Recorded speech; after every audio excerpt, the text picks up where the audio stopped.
നമുക്കറിയാം, മതത്തിൻ്റെ അടിസ്ഥാനത്തിൽ വിഭജിക്കപ്പെട്ട് ഉണ്ടായ ഒരു രാഷ്ട്രമാണ് പാകിസ്ഥാൻ. സ്വാതന്ത്ര്യം കിട്ടി ഏതാണ്ട് 75 വർഷങ്ങൾ കഴിഞ്ഞിരിക്കുന്നു. പാകിസ്ഥാൻ്റെ ഉള്ളിൽ നടക്കുന്ന കാര്യങ്ങൾ ഒട്ടും തന്നെ ആശാവഹമല്ല. ഇപ്പോൾ ഇതാ പാകിസ്ഥാൻ്റെ കരസേനാ മേധാവി സയ്യിദ് അസിം മുനീർ പാകിസ്ഥാനുള്ളിൽ നടക്കുന്ന കാര്യങ്ങളെ പർവ്വതീകരിച്ച് കാണിച്ചുകൊണ്ട് രംഗത്ത് വന്നിരിക്കുകയാണ്. എന്താണ് സാർ ഈ കരസേനാ മേധാവി ഉദ്ദേശിക്കുന്നത്? എന്താണ്? പാകിസ്ഥാൻ ഒരു അട്ടിമറിയിലേക്ക്, ഒരു ഭരണ അട്ടിമറിയിലേക്ക്, അല്ലെങ്കിൽ ഒരു രാഷ്ട്രീയ അട്ടിമറിയിലേക്ക് പോകാൻ സാധ്യതയുണ്ടോ? പ്രശാന്ത്, ഈ ഭാരതത്തിൽ ഇരുന്നു കൊണ്ട്, പ്രത്യേകിച്ചും കേരളത്തിൽ ഇരുന്നു കൊണ്ട് നമ്മൾ എലീറ്റ്സ് അല്ലെങ്കിൽ ഉന്നത ശ്രേണിയിലുള്ള ആളുകളെന്ന് പറയുന്നത് ഒന്നുകിൽ സിവിൽ സർവീസ് ഉദ്യോഗസ്ഥന്മാരാണ്, അല്ലെങ്കിൽ പ്രധാനമായി IIT പ്രോഡക്ട്സ് ഒക്കെയാണ്. അങ്ങനെ ഉള്ള സ്വകാര്യ മേഖലയിലൊക്കെ ഉന്നത സ്ഥാനങ്ങൾ, കമ്പനികളുടെ മാനേജിംഗ് ഡയറക്ടേഴ്സ്, അങ്ങനെയൊക്കെയുള്ളവരെയാണ് സക്സസ് സ്റ്റോറീസ് നമ്മൾ പറയുന്നത്. പാകിസ്ഥാൻ്റെ ചിന്താഗതി അങ്ങനെയല്ല. പ്രത്യേകിച്ചും പാകിസ്ഥാൻ്റെ ഏറ്റവും പ്രധാനപ്പെട്ട പ്രവിശ്യയായ പഞ്ചാബിലെ ഓരോ ചെറുപ്പക്കാരനും ചെറുപ്പക്കാരിയും ആഗ്രഹിക്കുന്നത് തനിക്ക് പാകിസ്ഥാൻ സൈന്യത്തിൽ ഒരു കരിയർ വേണം. അതാണ് വെൽ പെയ്ഡ് ആണ്, വെൽ റെസ്പെക്റ്റഡ് ആണ്, ഹൈലി പ്രിവിലേജ്ഡ് ഒരു വിഭാഗമാണ്. അതിൽ തന്നെ പാകിസ്ഥാൻ്റെ വ്യോമസേന, നാവികസേന, കരസേനയ്ക്കാണ് കൂടുതൽ ബഡ്ജറ്ററി അലോട്ട്മെൻറ്റ് വരുന്നതും ഏറ്റവും പ്രസ്റ്റീജ് സ്ഥാനമെന്ന് പറയുന്നത് കരസേനയ്ക്കാണ്. കരസേനയുടെ ജനറൽ, ആ ജനറലിനെ കുറിച്ചാണ് ഇപ്പോൾ പറയുന്നത്. പരമ്പരാഗതമായ ഒരു ബ്രിട്ടീഷ് പാറ്റേണിൽ, ബ്രിട്ടീഷ് പാറ്റേൺ എന്നൊക്കെ പറയുന്നത് വളരെ ലിബറൽ ഒരു ഇതാണ്, ഒരു റെജിമെൻറ്റഡ് ഒരു സിസ്റ്റമല്ല, മതത്തിനൊന്നും വലിയ പ്രാധാന്യമൊന്നും കൊടുക്കാത്ത, എന്നാൽ അതേസമയം ആർമിയുടെ ചില ചിട്ടവട്ടങ്ങളുണ്ട്. അപ്പോൾ അതിനെല്ലാം ആ രീതിയിലാണ് പാകിസ്ഥാൻ്റെ മുൻ ജനറൽമാർ, അവരെല്ലാം പൊളിറ്റിക്കൽ ഒബ്ജക്റ്റീവ്സ് നേഴ്സ് ചെയ്യുന്നുണ്ട്.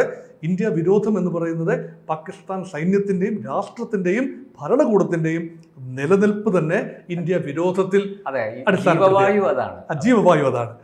അതേസമയം കാശ്മീരിൻ്റെ നെർവ് സെൻറ്ററാണ്, പാകിസ്ഥാൻ്റെ നെർവ് സെൻറ്ററാണ് കാശ്മീർ എന്ന രീതിയിൽ പാകിസ്ഥാൻ്റെ സൈനിക മേധാവി കഴിഞ്ഞ 2 വർഷമായിട്ട് സൈന്യത്തിൻ്റെ തലപ്പത്തുള്ള മുനീർ പറയുമ്പോൾ, അസിം മുനീർ പറയുമ്പോൾ യഥാർത്ഥത്തിൽ അതിന് നാനാർത്ഥങ്ങൾ കൽപ്പിക്കണം.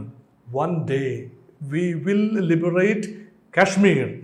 ഈ ഉറപ്പാണ് പരമ്പരാഗതമായി എല്ലാ സൈനിക മേധാവികളും പാകിസ്ഥാൻ ജനതയ്ക്ക് കൊടുക്കുന്ന ഒരു അഷ്വറൻസാണ്. ഇത് നമ്മുടെ പ്രദേശമാണ്, നമ്മുടെ ഭൂമിയാണ്, ഇന്ത്യ അനധികൃതമായി കൈവശം വെച്ച് അനുഭവിക്കുകയാണ്. അപ്പോൾ ഈ നറേറ്റീവിലാണ് അവിടുത്തെ പൊളിറ്റിക്കൽ സ്പെക്ട്രം തഴച്ചു വളരുന്നത്. രാഷ്ട്രീയ നേതാക്കൾ ഏത് പാർട്ടിയുടെ ആണെങ്കിലും, ഇമ്രാൻഖാൻ്റെ പാർട്ടി ആയിക്കൊള്ളട്ടെ, നവാസ് ഷെരീഫിൻ്റെ പാർട്ടി ആയിക്കൊള്ളട്ടെ, ഏത് പാർട്ടിയാണെങ്കിലും ശരി, തഴച്ചു വളരുന്നത് ഈ ഒരു റെറ്ററിക്കിന്. നമ്മുടെ നാട്ടിലെ രാഷ്ട്രീയ പാർട്ടികൾ പ്രകടന പത്രികയിൽ വാഗ്ദാനങ്ങളും, അതുപോലെയാണ് ഇപ്പോൾ ഈ പാകിസ്ഥാനിലെ രാഷ്ട്രീയ നേതൃത്വവും സൈനിക നേതൃത്വവും ഒക്കെ ഒരു പ്രകടന പത്രികയിലെ വാഗ്ദാനം പോലെയാണ്. ഈ കാശ്മീരിനെ മോചിപ്പിച്ച് പാകിസ്ഥാനോട് ചേർക്കും എന്ന തരത്തിൽ പ്രഖ്യാപനം. അവർക്കൊരു പാകിസ്ഥാൻ സൈനിക നേതൃത്വത്തിന് ഒരു 3 തല പദ്ധതിയുണ്ട്. ബട്ട് ഡി ഫാക്ടോ സോവറൻ ആരാണെന്ന് എന്നോട് ചോദിച്ചാൽ, I can certainly say that the army general, incumbent army general is the de facto authority in Pakistan. മറ്റെല്ലാവരും തന്നെ അതിന് താഴെയാണ്. സൈന്യത്തിന് താഴത്തെ ഉദ്യോഗസ്ഥന്മാർ, ISIയുടെ ഉദ്യോഗസ്ഥന്മാർ. ISI എന്ന് പറയുന്നത് പാകിസ്ഥാൻ്റെ സൈനിക മേധാവിമാർ റിട്ടയർ ചെയ്യുമ്പോൾ കുടിയിരുത്തപ്പെടുന്ന പ്രധാന സ്ഥാനമാണ് ISIയുടെ ചീഫ് എന്ന് പറയുന്നത്, ഇന്റർ സർവീസ് ഇന്റലിജൻസ്. ആർമിയുമായി വളരെ അധികം ബന്ധം പുലർത്തുന്ന പൊളിറ്റിക്കൽ അതോറിറ്റീസിനല്ല അവർ റിപ്പോർട്ട് ചെയ്യുന്നത് ഓർക്കണം. They report to the army, and also army sometimes goes in cahoot with intelligence agency called ISI. ISIയുടെ കാര്യം അതാണ് ത്രിതല പദ്ധതി എന്ന് പറഞ്ഞാൽ. ആർമിയുടെ ത്രിതല പദ്ധതിയിൽ നമ്പർ 1 is ISI. ISIയുടെ ഓപ്പറേഷൻസ് മിക്കതും ക്ലാൻഡസ്റ്റൈനാണ്. ഏത് രഹസ്യാന്വേഷണ വിഭാഗത്തിനും രഹസ്യമായി, ക്ലാൻഡസ്റ്റൈനായി, നിഗൂഢമായി മാത്രമേ പ്രവർത്തിക്കാനാവൂ. അങ്ങനെയാണ് അവർക്ക് വിവരങ്ങൾ എത്തിച്ചു കൊടുക്കുന്നതും അവരുപയോഗിക്കുന്നതുമായ ഏജൻസ് ആണ് ഭീകരവാദികൾ. ഹർക്കത്തുൽ മുജാഹിദീൻ, ഹിസ്ബുൾ മുജാഹിദീൻ, ജയ്ഷെ മുഹമ്മദ്, അതുപോലെ ലഷ്കർ ഇ തൊയ്ബയുടെ ഒരു ഇന്ത്യൻ ഓപ്പറേഷൻസ് വിഭാഗം, കാശ്മീർ ഓപ്പറേഷൻസിൻ്റെ ഇപ്പോഴത്തെ ഒരു ഫ്രോണ്ടൽ വിഭാഗമാണ് ദി റെസിസ്റ്റൻസ് ഫോഴ്സ്, TRF എന്ന് പറയുന്ന. TRFിൻ്റെ ഡെപ്യൂട്ടി കമാൻഡൻ്റാണ് ഈ operation Pahalgam operation spearhead ചെയ്തതെന്ന് ഇന്ത്യ കണ്ടെത്തിയിരിക്കുന്നു. അല്ലെങ്കിൽ ഇന്ത്യയുടെ രഹസ്യാന്വേഷണ സംവിധാനം വിരൽ ചൂണ്ടുന്നത് അദ്ദേഹത്തിലേക്കാണ്. ഇതിൻ്റെ സൈഫുള്ള കസൂരിയാണ് അതിൻ്റെ ചെയർമാൻ. കമാൻഡർ അദ്ദേഹമല്ല, ഡെപ്യൂട്ടി കമാൻഡന്റ് ആണ്. കമാൻഡർ സജ്ജാദ് ഗുൽ എന്ന് പറയുന്ന ഷെയ്ഖ് സജ്ജാദ് ഗുൽ ആണ് അതിൻ്റെ മെയിൻ ഹെഡ്.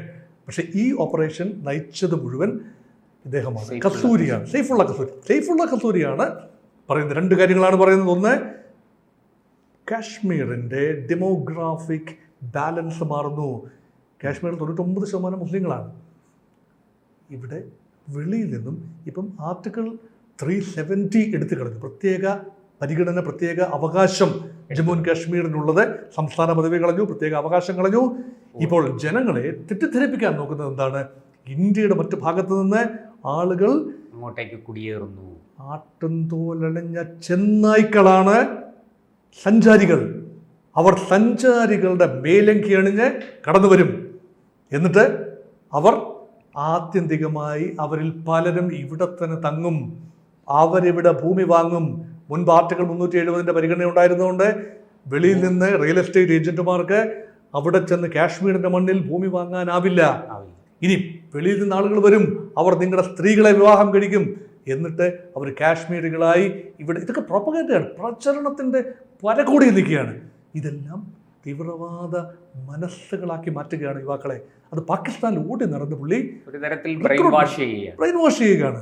റിക്രൂട്ട്മെന്റ്, ആർമിയിലേക്ക് ഉൾപ്പെടെ റിക്രൂട്ട് ചെയ്യുന്ന ആളുകൾ ഇങ്ങനെ ഇൻഡോക്ട്രിനേറ്റഡ് ആയി വരുന്നു. അതുമാത്രമല്ല ISIയിലേക്ക് റിക്രൂട്ട്മെന്റിനകത്ത് അവരും ഇൻഡോക്ട്രിനേറ്റഡ് ആണ്. അതിനും പുറമെയാണ് തീവ്രവാദ സംഘടനകളിലേക്ക്, ലഷ്കർ-ഇ തൊയ്ബയിലേക്കുള്ള റിക്രൂട്ട്മെന്റ് ഏജൻസി എന്ന് പറയുന്നത് ഇദ്ദേഹമാണ് നയിക്കുന്നത്. അപ്പോൾ ഒന്ന് നോക്കൂ, പാകിസ്ഥാൻ പട്ടാളത്തലവൻ ഇന്ത്യ വിരോധത്തിൽ അല്ലെങ്കിൽ ഇന്ത്യ വിരുദ്ധ റെറ്ററിക്കിൽ കാശ്മീർ ഞങ്ങളുടെ ജീവനാഡിയാണെന്ന് പറഞ്ഞുകൊണ്ട് കാശ്മീരെ മോചിപ്പിക്കുമെന്ന് പറഞ്ഞുകൊണ്ട് നടക്കുന്നു. ഇദ്ദേഹം പറയുന്നതും അത് തന്നെയാണ്, കസൂരി പറയുന്നതും അതേ ഇതാണ്. അപ്പോൾ there is A tandem relationship between what they say.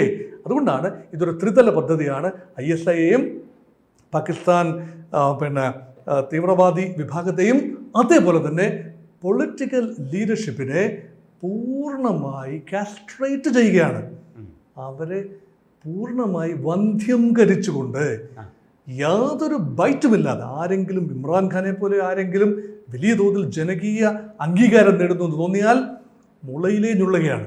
ഒരു രാഷ്ട്രീയ നേതൃത്വത്തിനും യഥാർത്ഥത്തിൽ രാജ്യത്തിൻ്റെ കടിഞ്ഞാണ് അവരുടെ കയ്യിലേക്ക് പോകാതിരിക്കാൻ അവർ ഏത് അട്ടിമറിയും നടത്തും.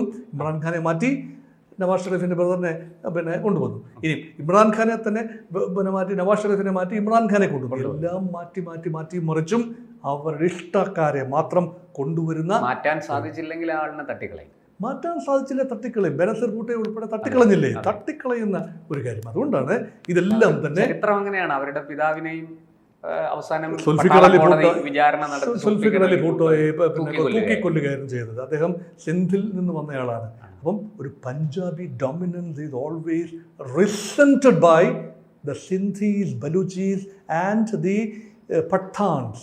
ഈ 3 പ്രദേശവും കത്തുകയാണെന്ന് ഓർക്കണം. പ്രത്യേകിച്ച് north west frontier province Khyber Pakhtunkhwa കത്തുകയാണ്. അവിടെ പാക് താലിബാൻ എന്ന് പറയുന്ന റാഡിക്കൽ വിഭാഗം അവർ അഫ്ഗാൻ താലിബാനുമായി കൈകോർത്തിരിക്കുകയാണ്. അഫ്ഗാൻ താലിബാൻ ഇന്ത്യയുമായി നല്ല ബന്ധത്തിലാണിപ്പോൾ. അപ്പോൾ Pakistan is getting or Pak Punjab is getting sandwich between Afghanistan, Pashtunistan and India on the east. ഇത് വലിയ ഒരു സുരക്ഷാ ഭീഷണിയാണ് പാകിസ്ഥാൻ. അതേപോലെ തന്നെ ബലൂച്ച് ലിബറേഷൻ ആർമി നമ്മൾ കണ്ടതാണ്. ജാഫർ എക്സ്പ്രസ് ഉൾപ്പെടെ തടഞ്ഞു വയ്ക്കപ്പെട്ടതും ഹൈജാക്ക് ചെയ്യപ്പെട്ടതും കൊലപാതകം, വലിയ തോതിൽ ആളുകൾ ജീവഹത്യ. ഇതിനെല്ലാം പിന്നിൽ ഇന്ത്യയുടെ ബുദ്ധിയും ഇന്ത്യയുടെ കരങ്ങളും ഇന്ത്യയുടെ രഹസ്യാന്വേഷണ വിഭാഗത്തിൻ്റെ അജിത് ഡോവലിൻ്റെ ഉൾപ്പെടെ ഇടപെടലുമാണെന്ന് പാകിസ്ഥാൻ വിശ്വസിക്കുന്നു. അല്ലെങ്കിൽ അവരെ സ്വയം പറഞ്ഞ് വിശ്വസിക്കുന്നു, ആളുകളെ വിശ്വസിപ്പിക്കുന്നു. അതുകൊണ്ടാണ് എന്നാൽ ശരി ഇന്ത്യക്കൊരു മറുപടി നൽകും. ഇതാണ് അവരുടെ ലോജിക് എന്ന് പറയുന്നത്. കൂടുതൽ വാർത്തകളും വിശേഷങ്ങളും നിങ്ങളിലേക്ക് എത്താൻ ABC മലയാളം സബ്സ്ക്രൈബ് ചെയ്യുക, ബെൽ ബട്ടണും അമർത്തുക.